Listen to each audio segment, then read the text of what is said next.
When you think of the Beatles, which guitars spring to mind? Perhaps the classic Rickenbacker and Hofner lineups of the early Beatlemania period, or the Epiphone Casino and Rosewood Telly played on the roof of the Apple building in 1969. Well, these are certainly some legendary instruments, but if you dig a little deeper, you'll find some even more incredible ones played by the Fab Four. With that in mind, I'm Mark from Guitar Nerds, and these are my top 5 coolest Beatles guitars. Number 5. Paul McCartney's most famous bass is without question the Hofner violin, used in almost all of the Beatles' live appearances and on the majority of their early records. However, an unsung instrument heard on much of the band's later work was Paul's 1964 Rickenbacker 4001 bass. When Rickenbacker presented George Harrison with a new 360 12-string model in 1964, discussions began for Paul to also receive a new instrument from the brand. However, with only right-handed models available at the time, Paul had to wait almost a year before receiving a lefty version. As such, the first track to feature the new bass was Think For Yourself from the Rubber Soul album, recorded in November of 1965. Used as a backup bass for the last Beatles live dates, the 4001 would transition into Paul's main instrument for the recording of Revolver and the classic singles Strawberry Fields Forever and Penny Lane. During the recording of 1966's Sgt. Pepper album, Paul gave the Rickenbacker a psychedelic paint job in keeping with the fashion of the time. The new look bass can be seen clearly in the video for Hello Goodbye and fits right in with the brightly coloured pepper suits donned by the band. Perhaps looking to invoke some of the band's original cohesiveness, McCartney switched back to Hofner basses for the disastrous Let It Be sessions, but gave the Rickenbacker one last outing with the Beatles on their final album, Abbey Road. Stripped back to a natural finish, the bass was McCartney's main instrument for the entirety of his time in Wings and for much of his solo career. A true workhorse bass with an unbeatable thump, the best example of which can be heard on the 1969 classic Hey Bulldog. Number 4. Okay, so I'm cheating a little bit on this one because it was never actually used on a Beatles recording, but it was used by a Beatle and it's super cool, so it makes the list. In one of the most iconic moments from his post-Beatles career, John Lennon took to the stage of New York's Madison Square Garden in August 1972. The gig was part of the 1-to-1 Festival, an event organised to raise money to support children with disabilities, which also starred Stevie Wonder and Roberta Flack. His first live gig in some time, Lennon's performance is raw and ragged, but is still absolutely captivating throughout.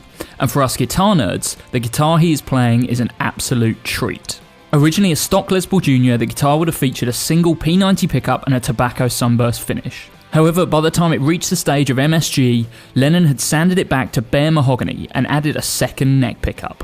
Reportedly, Lennon asked luthier Ron DiMarino to fit a humperdinker, actually meaning a humbucker and showing his lack of knowledge of guitar parts. In fact, DiMarino opted to install a Charlie Christian blade in the neck position, a pickup well known in jazz circles for its clear and precise tone. As well as the refinish and the new pickup, the wraparound tailpiece was also removed and replaced by a more stable Tune-o-matic bridge. One of Lennon's own career highlights, he compared the MSG gig to playing at the Cavern or in Hamburg, and the image of him with the Les Paul Jr. is truly iconic. So iconic in fact that Gibson opted to release a tribute model in 2008 that recreated the modified guitar in meticulous detail. Number 3. In 1966, the Beatles were at the height of their powers and were about to enter the mid-period of their career. With Help and Rubber Soul, they had shed some of the clean-cut, mop-top image that defined the Beatlemania era and had begun experimenting with new sounds and new substances. Gone were the Gretsch and Rickenbacker guitars that have been omnipresent since 1963, replaced by instruments with less jangle and a much darker tone, one of which was George Harrison's 1964 Gibson SG. Equipped with the stock Maestro Vibrola, this SG was a key part of Harrison's sound on Revolver, with the humbucking pickups providing a chunkier tone than on the band's previous albums. Making only 2 public appearances, it was used at the 1966 NME Pole Winners Party, and then a few weeks later at a gig in Munich. However, it did manage to make it into 3 Beatles promotional videos, Paperback Writer and Rain in 1966, and Hey Bulldog in 1969. At some point in 1969, Harrison gifted the guitar to Apple label mates Badfinger, and guitarist Pete Ham used it extensively until his death in 1974. These days, the guitar is reportedly owned by Indianapolis Colts owner Jim Isray, who purchased it at an auction in 2004. Number 2. In at 2 is another red guitar used by George Harrison towards the end of his Beatles career. Shipped from the Gibson factory in 1957, the guitar that would later become known as Lucy started life as a standard gold top. By 1965, the guitar was in possession of John Sebastian of the Loving Spoonful, who subsequently traded it to Rick Derringer of tour mates the McCoys. By 1966, the original finish was so worn that Derringer opted to return it to the Gibson factory and have it refinished in SG Cherry Red. However, unsatisfied with the refinish, he traded the guitar into Dan Armstrong's guitar store in New York City. Days after it was traded in, the guitar was spotted by one Eric Clapton, who instantly purchased it. However, Clapton's guitar arsenal was already stacked, and by 1968 the red Les Paul was soon gifted to his close friend George Harrison, who dubbed it Lucy after the redhead comedian Lucille Ball. First appearing on the White Album, the guitar ended up back in the hands of Clapton for the solo section of While My Guitar Gently Weeps. Reportedly, both Lennon and McCartney saw little merit in the song and were putting in minimal effort while recording it, so Harrison brought in Clapton as he thought it would lift the mood and improve the rest of the band's behaviour. Harrison apparently told Clapton not to bother bringing a guitar to the session, humorously telling him that he had a good Les Paul he could use. Harrison would go on to use Lucy for the remainder of his Beatles career and can be heard absolutely wailing on it as part of the three-way solo in the closing bars of The End from the Abbey Road medley. Staying in Harrison's possession until his death in 2001, Lucy became an iconic instrument, not only for its pedigree, but for being a key part of the Beatles' sound in the last years of their existence. As such, Gibson painstakingly recreated Lucy for a limited edition release in 2013, with 100 models being released worldwide, a fitting tribute for such an important guitar. Number 1. In 1965, Beatles roadie Mal Evans was dispatched to purchase 2 Stratocasters, one for George and one for John. Always thinking about the band's image, manager Brian Epstein offered to pay for the new instruments if they could find a matching set, and Evans returned with 2 1961 custom colour Sonic Blue Strats.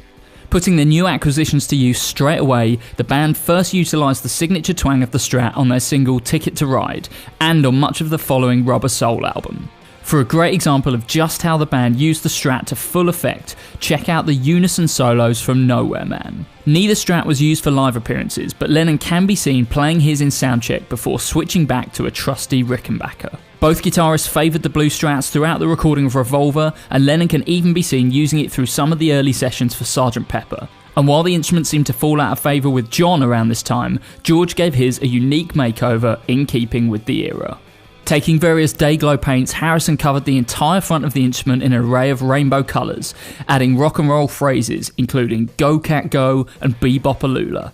The headstock featured a colourful cartoon figure and the word Rocky, which became the name of the instrument from then on. First seen on the Our World performance of All You Need Is Love, Rocky was also featured in the iconic performance of I Am the Walrus from the Magical Mystery Tour TV special. A key guitar in Harrison's solo career, Rocky remains the property of the Harrison estate to this day. A classic guitar that is the embodiment of the swinging 60s. So there we have it, 5 truly cool Beatles guitars that you might not have seen before. But did I miss anything? Let me know in the comments below.